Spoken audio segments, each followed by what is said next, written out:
He vanished from the middle of a battlefield, in the sands of the Iraqi desert where the sun beats down without mercy and every grain tells a story of war. A U.S. military base awoke on March 15, 2003, with the certainty that its concrete walls and barbed wire fences offered the ultimate security for its soldiers. That morning, 847 men and women donned the uniform of the United States Army, convinced they would return to their barracks at the end of the day. But one of them never came back, for exactly 20 years. From 2003 to 2023, the fate of Sergeant Michael Thompson remained one of the most unsettling mysteries of the Iraq War. His disappearance defied all military logic. How could a trained soldier simply vanish into thin air from within the secure perimeter of a fortified base? The answer arrived in the form of a digital camera, buried under tons of Iraqi sand, a device that held secrets darker than the Mesopotamian desert nights. What that camera revealed not only changed the official version of events, but exposed a truth so disturbing that military authorities kept the details classified for months. This is the story of Michael Thompson, a 23-year-old soldier who left Kansas with a dream of serving his country, and whose disappearance became a nightmare that haunted his family, his brothers in arms, and an entire nation for 2 full decades. A military base would never be the same again. If this story impacts you as much as it did us, be sure to subscribe and turn on notifications. Let us know in the comments which country you're watching from, because stories like this deserve to be heard around the world. Michael James Thompson was exactly 23 years, 4 months, and 12 days old when he disappeared on Iraqi soil. Born in Topeka, Kansas on November 3, 1979, Mike, as his friends knew him, had grown up on a wheat farm where he learned the value of hard work and responsibility from a young age. His dream wasn't to be a soldier, he wanted to be a veterinarian specializing in cattle, following in the footsteps of his paternal grandfather, who had cared for animals for 40 years in Shawnee County. The decision to enlist in the Army came after the September 11th attacks. Mike watched the Twin Towers collapse from his family's living room, sitting beside his mother Sarah and his younger sister Jennifer. That day, as his mother would later recall in interviews with local media, Mike declared, "Mom, I have to do something. I can't just sit here while others fight for us."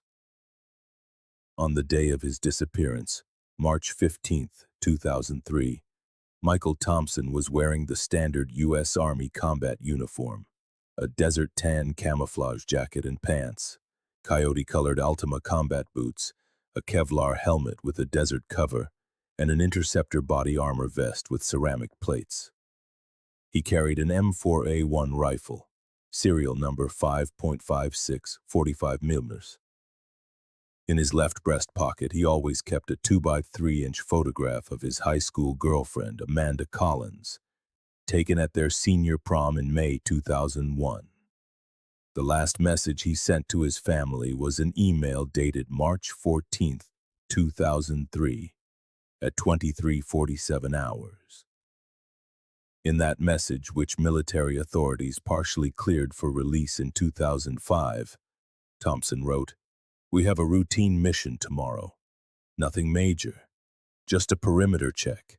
I hope to be back home for Jennifer's birthday in July. Tell her her big brother is thinking of her and that I'm going to bring her something special from the desert." Jennifer Thompson would turn 19 on July 22, 2003. Her brother never made it to that celebration. Mike's room in the family home in Topeka became an improvised shrine. Sarah Thompson, his mother, kept everything exactly as he had left it. His collection of 47 cowboy movies on VHS, his high school track and field trophies where he had excelled in middle-distance running, and above all, a framed 8 by 10-inch photograph of him smiling alongside his border collie, Ranger, taken during Christmas of 2001. That photograph became the symbol of hope the Thompson family displayed in every television interview, every press conference, and every vigil organized during the 20-year search.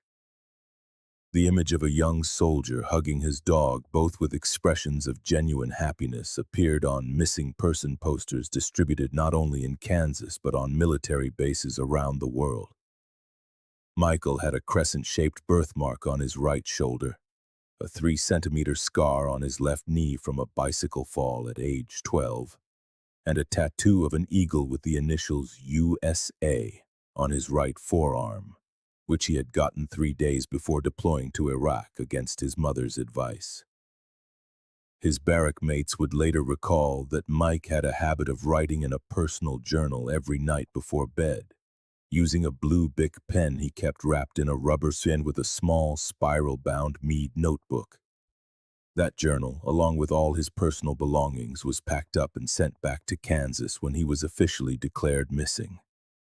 The last entry in that journal, dated March 14, 2003, simply read, "Tomorrow will be a good day to serve my country."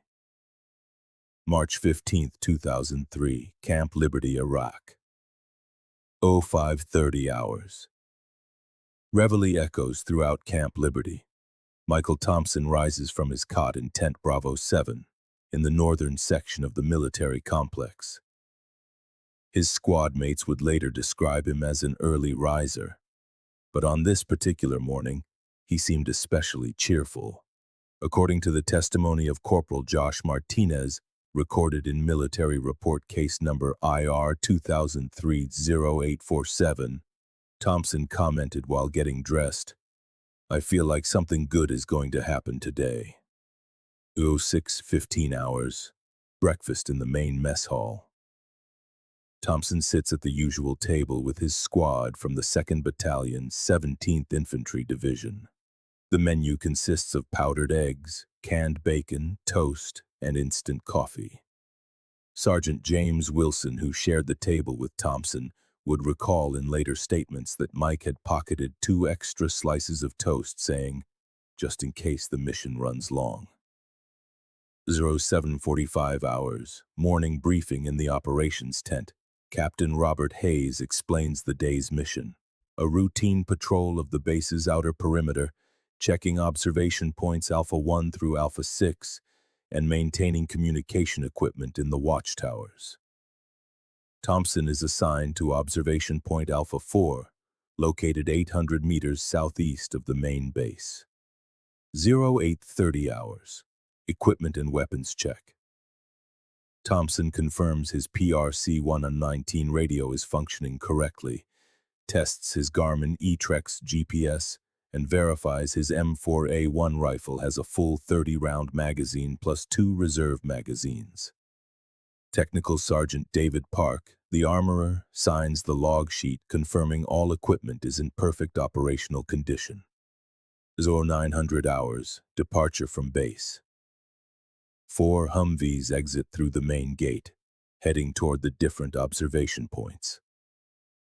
Thompson rides in the second vehicle, along with Private Rick Chen, Corporal Martinez, and the driver, Specialist Tony Rodriguez. The last documented moment of Thompson smiling appears in a photograph taken by Chen, with a disposable camera showing Mike making a victory sign with his right hand as the convoy pulls away from the base. 0923 hours. Arrival at Observation Point Alpha 4. The structure consists of a 12-meter-high steel tower with a small guard post at the top, designed to house 2 soldiers and communications equipment. Thompson and Chen ascend to the position while Martinez and Rodriguez remain on the ground as support. 11:15 hours. First radio contact with the base. Thompson reports, Alpha 4 to base, all clear, visibility excellent, no suspicious movement in the assigned sector. His voice is clear and calm on the recording, which was preserved in military archives. 12:30 hours. Field lunch. The soldiers share MREs, meals ready to eat, Thompson chooses menu number 12, beef stew, while Chen opts for number 8, chicken pesto pasta. During this time, Thompson mentions he wants to take some pictures of the desert to send to his family. Chen lends him his digital camera, a 2-megapixel Kodak EasyShare CX4230, for 400 hours. Last documented happy moment. Chen takes a photograph of Thompson leaning against a wall of sandbags, smiling as he drinks water from his canteen. In that image, which would be analyzed pixel by pixel during subsequent investigations, Thompson appears relaxed, his helmet on the ground beside him, his uniform perfectly neat. 15:30 hours. Thompson requests permission to descend from the tower to check the electrical generator that powers the communication equipment, which had been emitting a strange noise for the past few hours. Martinez authorizes the inspection, and Thompson goes down, carrying only his Beretta M9 sidearm, leaving his M4A1 rifle in the tower with Chen. 15:45 hours, last radio communication. Thompson reports, "The generator has a minor fuel leak, nothing serious. I'm going to check it thoroughly and report back in 15 minutes. His voice sounds normal, with no indication of tension or alarm. 1600 hours. Chen tries to contact Thompson by radio. There is no response. 1605 hours. Martinez and Rodriguez head toward the generator's position, located 50 meters north of the tower. They find the generator running normally with no signs of a fuel leak, but there is no trace of Thompson. 1607 hours. An immediate search begins within a 100-meter radius around Point Alpha 4. The soldiers find only a U.S. Army medal insignia, half buried in the sand, 30 meters from the generator. The insignia is partially covered as if it had been pressed forcefully into the ground. 1615 hours, Martinez reports to the base. "Base, this is Alpha 4. We have a soldier missing. I repeat, soldier missing, requesting immediate reinforcements." 1620 hours, Captain Hayes authorizes the Broken Arrow emergency protocol. All patrols in the area are ordered to converge on Point Alpha 4. 1645 hours. Reinforcements arrive. 16 additional soldiers begin a systematic search within a 500-meter radius. They find Thompson's boot prints heading north. But the tracks disappear abruptly after 73 meters, as if Thompson had simply stopped walking. 1800 hours. The disappearance of Sergeant Michael James Thompson is officially reported to High Command. The search continues until sunset without results. 1930 hours, last light of day. The desert temperature begins to drop rapidly. The search is temporarily suspended until the following dawn. That day, Michael Thompson had walked exactly 73 meters north from the generator, and then he had simply vanished into the Iraqi desert air. The first 48 hours after Thompson's disappearance became a race against time that would reveal the critical limitations of the military technology available in 2003. Colonel Patricia Williamson, the officer in charge of the initial investigation, wrote in her preliminary report dated March 17, 2003, "We are facing a case that defies all standard protocols for search and rescue in a combat zone." March 16, 2003, day 1 of the intensive search. At dawn, 120 soldiers from the 2nd Battalion began a systematic sweep of the desert in a 5-square-kilometer grid centered on Point Alpha 4. The operation, codenamed Eagle Search, used all the technology available at the time.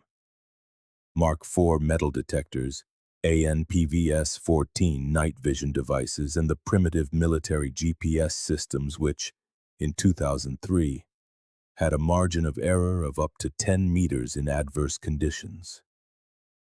Sergeant Major William Foster, a Gulf War veteran and expert tracker, personally led the K-9 teams. The German Shepherds, Rex and Apollo, specialized in search and rescue, were flown in by helicopter from the main base in Baghdad. However, the animals exhibited strange behavior, which was documented in the official report. The dogs followed the trail to the exact point where the boot prints ended, and then they flatly refused to continue, showing signs of extreme agitation and refusing to move north. The satellite maps available in 2003 had a maximum resolution of 1 meter per pixel, insufficient to detect details like human footprints or small objects. The communication system relied on short-range radios, which could be interfered with by the region's common sandstorms, and satellite phones were scarce and reserved for critical emergencies. March 17, 2003, Day 2 of the search. The official investigation began to consider three main theories regarding Thompson's disappearance. Theory 1. Insurgent ambush. Captain Hayes reported to High Command, "The possibility of abduction by hostile forces remains our primary hypothesis. Insurgents have demonstrated the ability to infiltrate areas considered secure." This theory was based on intelligence reports indicating enemy activity 3 kilometers north of Point Alpha 4. However, no bullet casings, bloodstains, or signs of a struggle were found in the immediate area of the disappearance. Theory 2. Voluntary desertion. Colonel Williamson wrote in her classified report, "We must consider the possibility that Sergeant Thompson voluntarily abandoned his post. Although this theory contradicts everything we know about his character and military commitment, we cannot completely rule it out." This hypothesis never gained credibility among those who knew Thompson personally, but military protocols required it to be investigated. Theory 3. Kidnapping by criminal cells. Military intelligence reports mentioned the presence of criminal groups involved in arms trafficking and kidnapping soldiers for ransom. Lieutenant Colonel Marcus Webb, an intelligence officer, stated in documents declassified in 20. There were at least 4 criminal organizations operating within a 50-kilometer radius of our position, specializing in the capture of military personnel for subsequent negotiation. The critical technological limitations of 2003. Military investigators faced technological hurdles that seem primitive by today's standards. Reconnaissance drones were a scarce resource, their flight autonomy limited to no more than 4 continuous hours. Security cameras on military bases still recorded on VHS tapes, which had to be manually changed every 8 hours and frequently failed during sandstorms. Forensic analysis relied on basic evidence collection techniques requiring samples to be sent to laboratories in the United States, with processing times of 2 to 4 weeks. There were no centralized digital databases for comparing fingerprints or DNA samples in real time.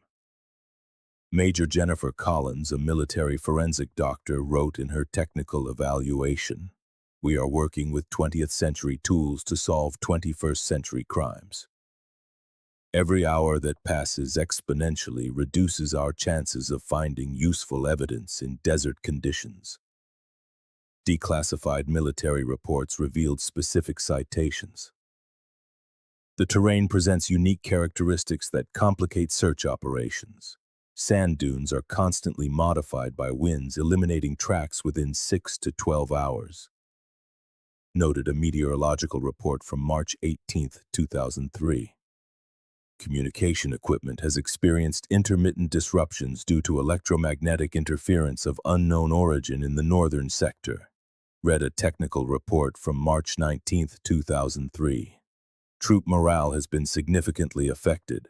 Soldiers report anxiety and are requesting additional security reinforcements, stated a psychological evaluation from March 20, 2003. The intensive search was a failure. After 48 hours of continuous effort involving 120 soldiers, 4 helicopters, 2 K-9 teams, and an estimated $2.3 million in resources, Operation Eagle Search was officially suspended without results.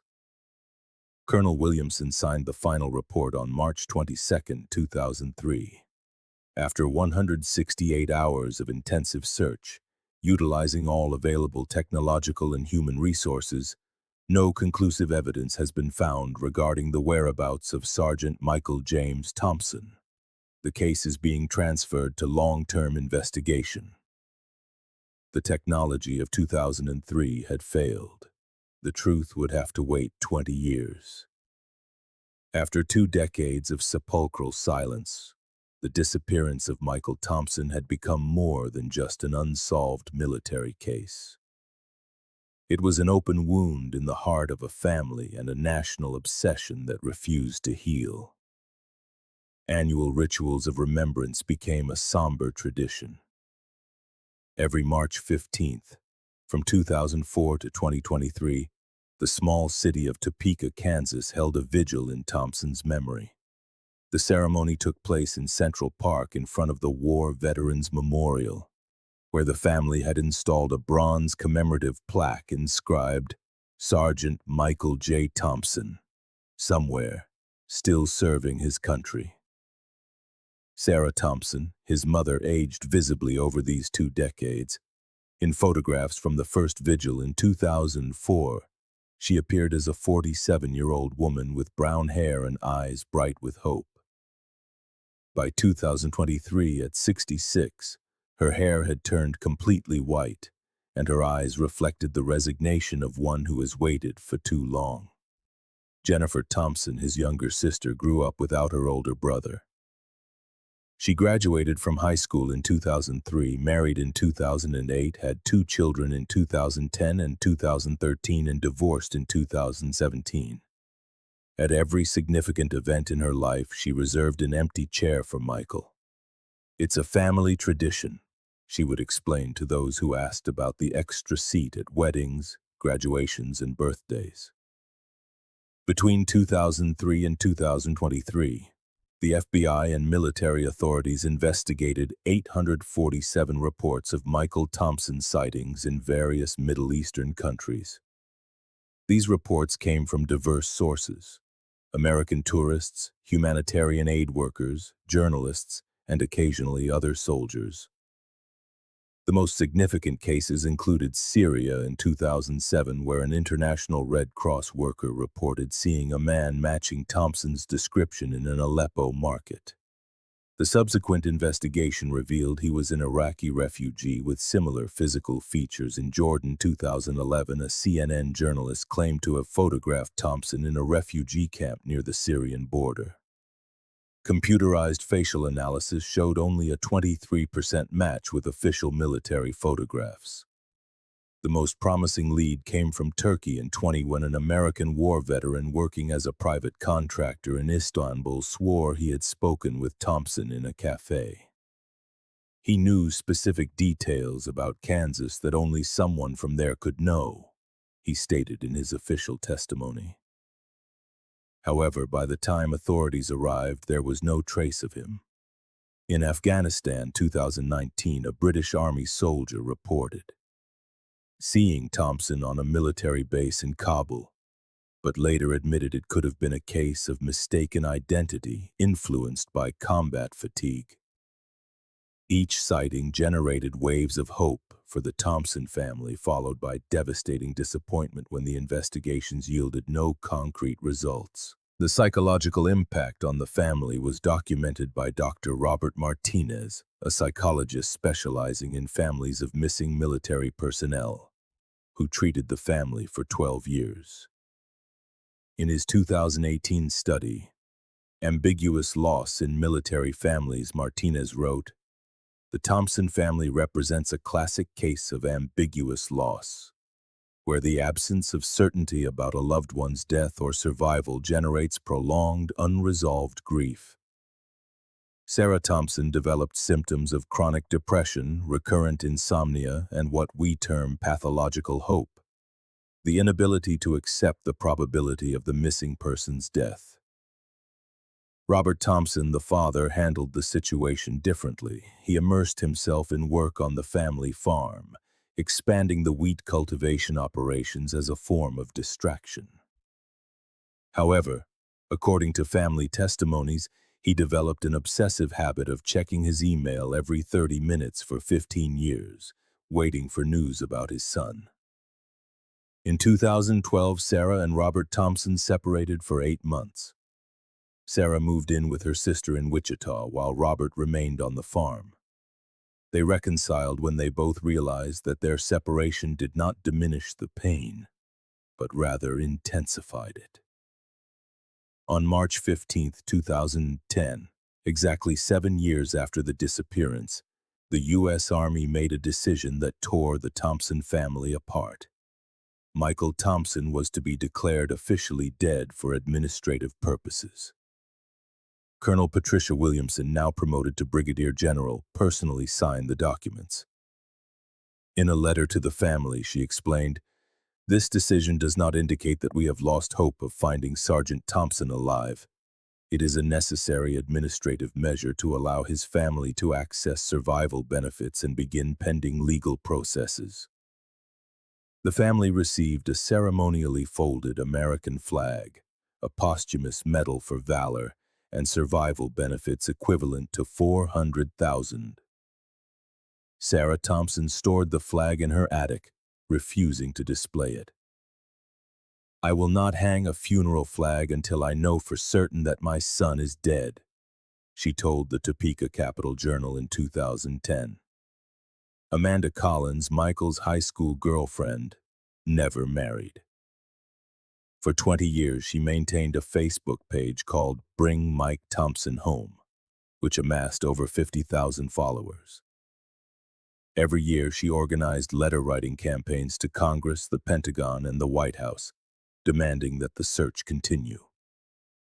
In 2018, Amanda traveled to Iraq as part of a delegation of families of missing soldiers.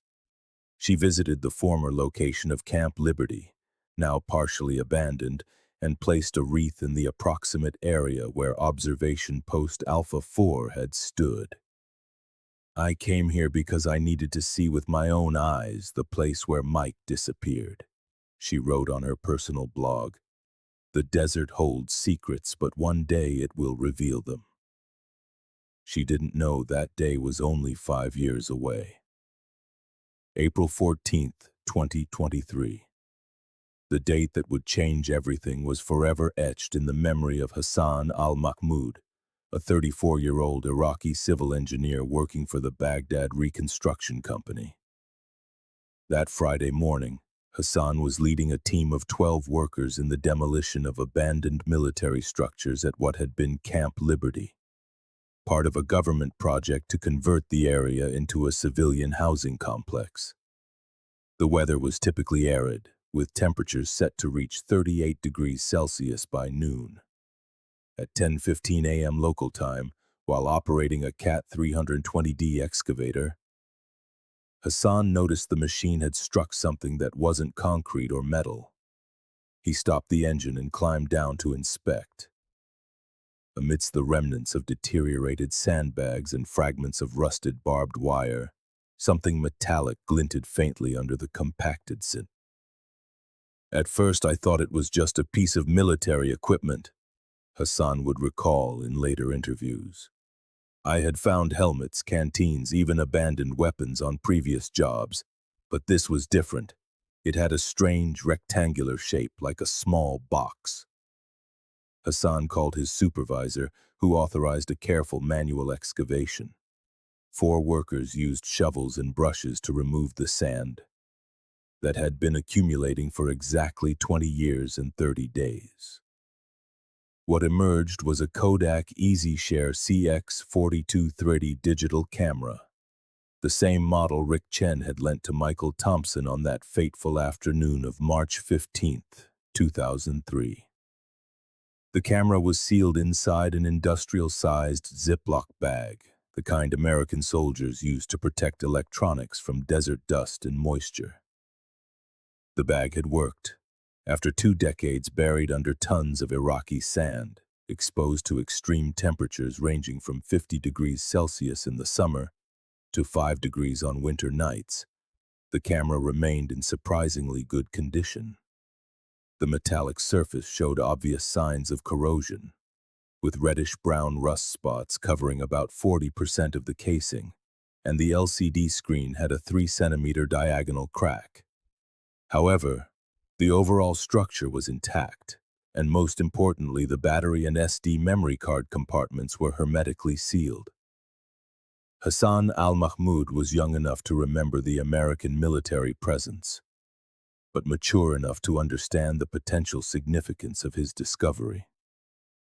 Instead of trying to turn on the camera or tamper with its contents, he took photos of the find with his mobile phone and immediately contacted local authorities. At 11:47 a.m., the Iraqi Federal Police arrived on site.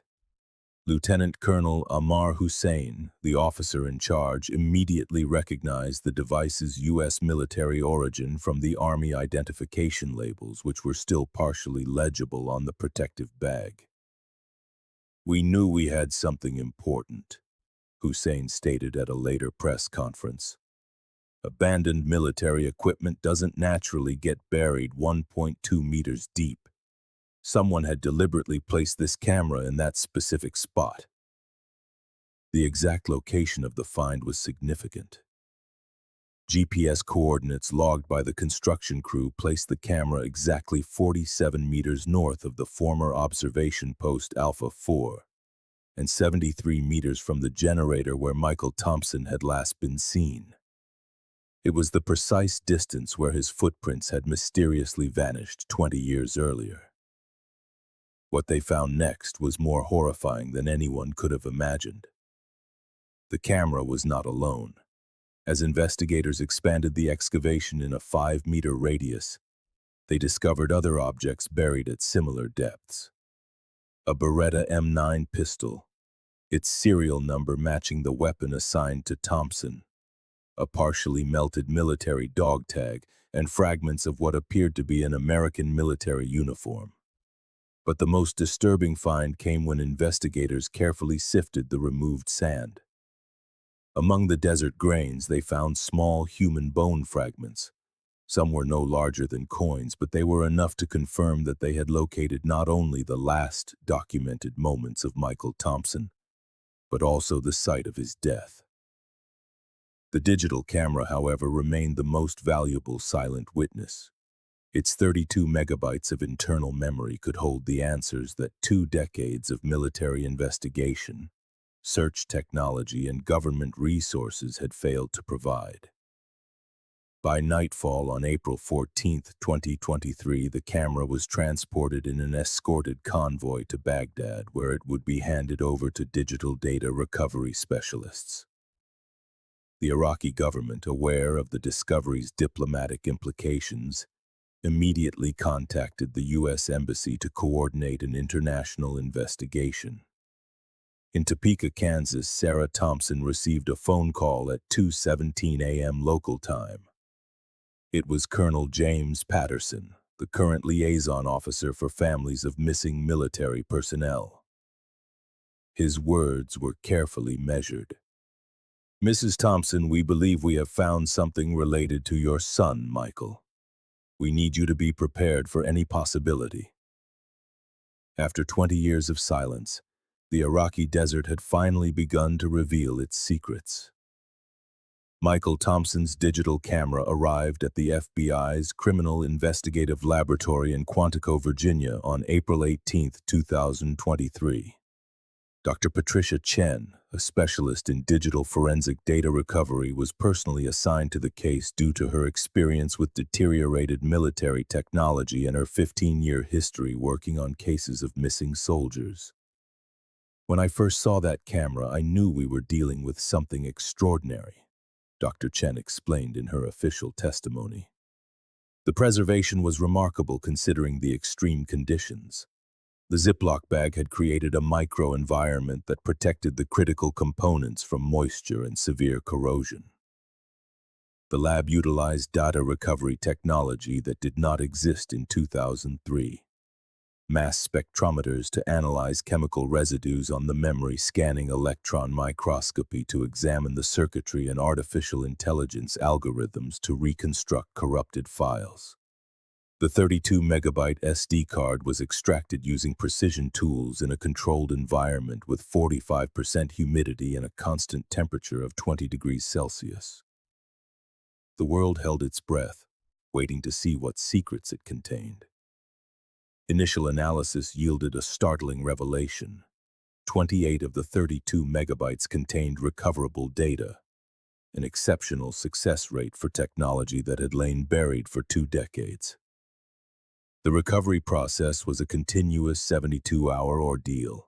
From the digital ghost, specialists resurrected 47 files, 43 photographs in JPEG format, 3 low-resolution AVI videos, and a single-wave audio file.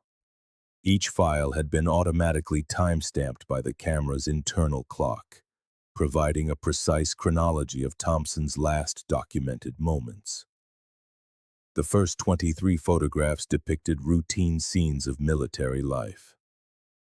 Soldiers in the mess hall, Humvee convoys, stark desert landscapes, and casual portraits of comrades. These images aligned perfectly with the testimonies of the soldiers who had been with Thompson during his final days. But photographs 24 through 43 told a different story entirely. Photograph number 24, taken at 3:52 p.m. on March 15, 2003, according to the digital metadata, showed Thompson smiling beside the very generator he had supposedly gone to check. In the image, the generator was running normally, with no visible signs of the fuel leak he had reported over the radio. Photographs 25 through 31 documented the arrival of 3 civilian vehicles approaching from the north. The vehicles were clearly visible: 2 white Toyota Corolla sedans and a blue Ford pickup truck, bearing Iraqi license plates that FBI specialists were able to digitally enhance and read. Simultaneously, the bone fragments found at the site were sent to the Armed Forces DNA Identification Laboratory, the FDIL, in Dover, Delaware. The technology of 2023 allowed for the extraction of genetic profiles from degraded samples that would have been impossible to analyze in 2003. The results arrived on April 25, 2023. A 99.97% positive match to Michael Thompson's DNA samples archived in his military file. Further analysis revealed critical forensic information. The bones bore fractures indicative of severe physical trauma, while chemical residues pointed to exposure to compounds used in improvised explosive devices. Dr. Marcus Webb, a military forensic pathologist, analyzed the physical evidence and concluded in his official report. The fracture patterns are consistent with a high-intensity, close-range explosion.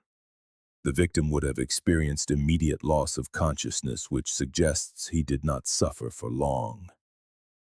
Advances in artificial intelligence allowed investigators to apply image enhancement technology to the recovered photographs. Using upscaling algorithms and facial analysis, specialists could clearly identify the faces of the people in the civilian vehicles. The FBI's facial recognition system cross-referenced these images with updated databases of individuals wanted for terrorist and insurgent activities in Iraq between 2003 and 2008. The results were immediate and alarming. 3 of the individuals identified in the photographs had international arrest warrants issued by the Iraqi government and coalition forces between 2004 and 2007. Their names appeared on lists of terrorists associated with insurgent cells responsible for multiple attacks against U.S. military personnel. The 3 video files recovered from the camera held the most shocking evidence of all. The first video, 43 seconds long, showed Thompson interacting in an apparently friendly manner with the occupants of the civilian vehicles. The audio was partially audible, and FBI Arabic translators identified phrases like "American soldier" and "come with us," The second video, lasting 27 seconds, showed Thompson being escorted toward one of the vehicles. His body language suggested voluntary cooperation, not coercion. Behavioral analysis specialists noted that Thompson kept his weapon holstered and showed no signs of resistance or alarm. The third video, a mere 12 seconds long and partially corrupted, documented the moment the vehicles drove away from the area with Thompson inside. Biometric technology in 2023 enabled analyses that were impossible 2 decades prior. Iris recognition, gait pattern analysis, and unique facial feature comparisons confirmed beyond any doubt that the person in the videos was Michael Thompson.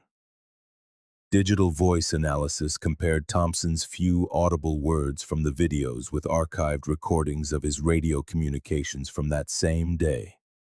The vocal match was 94%, definitively confirming the recording's authenticity. The metadata from the digital files provided the final, crucial piece of the timeline. The last photograph was taken at 4:03 p.m., just 2 minutes before Sergeant Martinez tried to contact Thompson by radio and received no reply. This directly contradicted the official 2003 report, which stated Thompson had been inspecting the generator for 18 minutes. In reality, he had been documenting his encounter with unidentified individuals during that time. Modern technology had achieved what 20 years of traditional investigation could not. It provided direct, visual evidence of what happened in the final moments of Michael Thompson's life. The truth was far more disturbing than any theory. On May 2, 2023, the complete findings of the forensic investigation were presented at a classified meeting in the Pentagon. In attendance were General Patricia Williamson, now 67, and in charge of the Army's Criminal Investigation Command, FBI Deputy Director Thomas Mitchell, and representatives from the Central Intelligence Agency. What the digital files revealed was not a random kidnapping by Iraqi insurgents, as had been theorized for 2 decades. Instead, they uncovered a planned operation involving military corruption, arms trafficking, and a premeditated murder to cover up criminal activities within the American base itself. Facial recognition had identified the occupants of the civilian vehicles. Rashid al-Mahmoudi, 34 years old in 2003, was not an insurgent as initially suspected. He was a civilian contractor, officially working for the U.S. Army as an interpreter and logistics coordinator. His security clearance had been approved by military authorities, but later investigations revealed he had been selling information about troop movements and weapons locations to criminal cells. Omar Hassan al-Baghdadi, 29 in 2003, was the brother of an Iraqi army officer who had been arrested by coalition forces 3 weeks before Thompson's disappearance. Al-Baghdadi sought revenge but also profit by selling stolen American weapons on the black market. Samir al-Rashid, 41 in 2003, was the mastermind. He owned a transport company that held legitimate contracts with U.S. forces, using his authorized vehicles to smuggle weapons and military equipment off the bases. The videos from Thompson's camera, combined with the forensic analysis of his remains, allowed investigators to reconstruct the events with near cinematic precision. At 3:52 p.m. on March 15, 2003, Thompson was photographing the area around the generator when the 3 vehicles approached. They did not arrive as attackers, they arrived as visitors who knew American military protocols. Al-Mahmoudi, the interpreter, addressed Thompson in perfect English. The partially recovered audio included phrases like, "American soldier, we need your help. There's a problem with supplies, and come with us, it will only take a few minutes." Thompson, trained to cooperate with authorized civilian contractors and seeing that al-Mahmoudi carried official identification, agreed to accompany them. Military protocols in 2003 did not explicitly prohibit individual soldiers from assisting contractors in logistical emergencies. Declassified intelligence documents revealed that Thompson had accidentally discovered an arms smuggling operation 3 days before he vanished. On March 12, 2003, while performing routine maintenance on communication equipment, Thompson had observed and photographed civilian vehicles being loaded with crates marked as medical supplies that actually contained M4 rifles and ammunition. Thompson reported his observations to his direct supervisor, Sergeant James Wilson, who in turn informed Captain Hayes. But what Thompson didn't know was that Hayes had been financially compromised by the criminal network. Hayes was receiving $5,000 a month to allow certain civilian vehicles to enter and exit the base without rigorous inspection. An Army Internal Affairs report dated September 15, 2023 and partially declassified confirmed Captain Robert Hayes maintained undeclared bank accounts in Cyprus and Switzerland that received monthly deposits of $5,000 between January and April 2003. The deposits ceased abruptly after March 15, 2003. CIA files declassified for the investigation contained information that had been ignored or misinterpreted in 2003. Confidential report, March 10, 2003. Human sources report an increase in arms trafficking activity in the northern sector of Camp Liberty. Civilian contractors with authorized access may be involved. Additional surveillance is recommended. CIA Field Agent J. Morrison. Urgent Cable, March 13, 2003. U.S. soldier reports suspicious activity involving authorized civilian vehicles. Requests immediate investigation. Military Intelligence Officer T. Rodriguez. Operational note, March 16, 2003.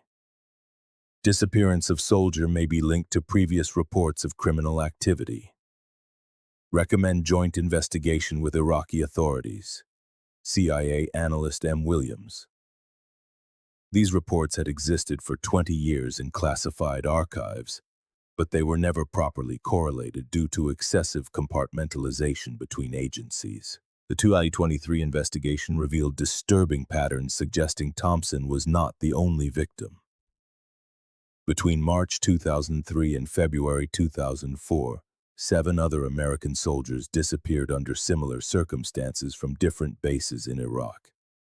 Private Jennifer Martinez, Corporal David Wilson, Sergeant Robert Chen, Specialist Amanda Rodriguez, Private Michael Foster, Corporal Lisa Thompson, no relation, and Sergeant Tony Martinez.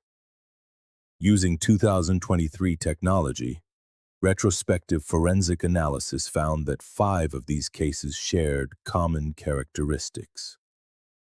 All the soldiers had reported suspicious activities involving civilian contractors in the 2 weeks preceding their disappearances. On June 15, 2023, the FBI officially opened Operation Desert Truth, a coordinated investigation to determine if these cases represented an organized criminal network that had operated systematically inside U.S. military bases in Iraq. Thompson's personal journal, which had been sent to his family in 2003, was re-examined.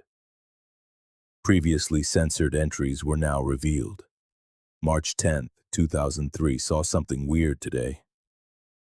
Vehicles I don't recognize loading boxes in the supply area, going to ask the Sarge about it. March 12, 2003. Took some pictures of the suspicious vehicles. Wilson says he's going to report it up the chain. I hope it's nothing, but my gut tells me something isn't right. March 14, 2003. Hayes told me the photos I took were of an authorized op, but he wouldn't give me details. I'm not convinced. Tomorrow will be a good day to serve my country, but also to keep my eyes open. The most devastating revelation came when investigators confronted former Captain Robert Hayes, now 58 and living in retirement in Arizona. Under a limited immunity deal, Hayes confessed his involvement. Thompson was a good soldier, too good a soldier, Hayes stated in his testimony on July 20, 2023.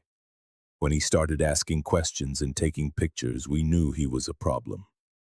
I told al-Mahmoudi that Thompson needed to be calmed down, not eliminated. I never authorized his murder.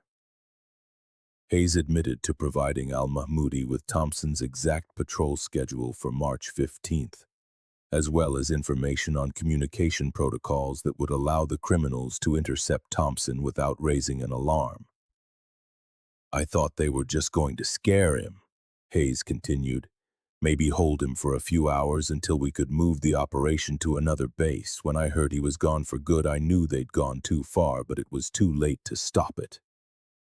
Hayes's confession revealed that at least 12 U.S. officers at different levels of command had been involved in criminal activities during the early years of the Iraq occupation, receiving payments ranging from $1,000 to $15,000 a month to facilitate smuggling operations. This revelation not only explained the disappearance of Michael Thompson, but exposed a systemic corruption that had compromised the safety of American troops during the most critical years of the conflict. On March 15, 2024, exactly 21 years after Michael Thompson's disappearance, one of the most significant trials related to war crimes in Iraq began in the federal court for the Eastern District of Virginia. Rashid al-Mahmoudi and Omar Hassan al-Baghdadi, extradited from Iraq after a joint FBI and Iraqi operation, faced charges of first-degree murder, criminal conspiracy, and treason against the United States Armed Forces. Samir al-Rashid had been killed in a 2019 airstrike in Syria, his death confirmed by DNA analysis, and would never be brought to justice. As a cooperating witness, former Captain Robert Hayes received a reduced sentence of 15 years in prison in exchange for his full testimony. During his statement for the first time in 2 decades, Hayes directly faced the Thompson family. The confrontation, 21 years in the making, finally arrived on March 23, 2024. In the hushed courtroom, Sarah Thompson, now 67, came face to face with al-Mahmoudi. During a powerful victim impact statement, her voice, though trembling, was clear. For 21 years, she said, I woke up every single morning wondering if my son was still alive somewhere, if he was a prisoner, if he needed me. You didn't just kill Michael. You killed a part of our family every single day for 2 decades. Al-Mahmoudi, who had remained silent throughout the proceedings, responded unexpectedly. Ma'am, he said, his voice low, your son was a good soldier. It was not our objective to harm him. Things became more complicated than planned. The jury deliberated for 4 days before returning guilty verdicts on all counts. Al-Mahmoudi was sentenced to life in prison without the possibility of parole. Al-Baghdadi received a life sentence with eligibility for parole after 35 years. On the 4th of July, 2024, Arlington National Cemetery hosted the official military ceremony for Michael Thompson. His remains, finally identified and repatriated, were laid to rest with full honors in Section 60, a hallowed ground reserved for veterans of the Iraq and Afghanistan wars. General Patricia Williamson, now retired, personally presented Sarah Thompson with a ceremonially folded American flag and the posthumous Medal of Honor, the nation's highest military decoration. In her address, Williamson stated, Sergeant Michael Thompson died serving his country, but his legacy will live on in the security reforms his sacrifice has inspired. Over 500 Iraq veterans attended the ceremony, many of whom had served at Camp Liberty and remembered Thompson. Rick Chen, his squad mate who had lent him the fateful camera, now 44 and working as a veterans counselor, said simply, Mike can finally rest in peace. We never stopped searching for the truth. On August 15, 2024, Amanda Collins, now 42, finally closed the Bring Mike Thompson Home Facebook page. In her final post, she wrote, After 21 years, Mike is finally home. The wait is over, justice has been served, and the love never stopped. The case didn't end the day he disappeared, but the day the truth came to light. The reforms implemented in the wake of the Thompson case are sweeping. Mandatory biometric verification for all civilian contractors, GPS tracking systems for soldiers on solo patrols, and enhanced protocols for reporting suspicious activity. Without fear of reprisal. Michael Thompson was 23 years old when he vanished in the Iraqi desert. His story took 21 years to be fully told, but when it was finally revealed, it changed the way America protects its soldiers on foreign soil. The desert sands kept their secrets for 2 decades, but the truth, as it always does, found its way into the light. This is a story that needs to be heard. If it moved you as much as it moved us, please subscribe and turn on notifications because we have more cases like this waiting to be told. Let us know in the comments what other military mysteries you'd like us to investigate, and share this video so that Michael Thompson's story can reach those who need to hear it most. The truth always deserves to be known, no matter how long it takes to find it.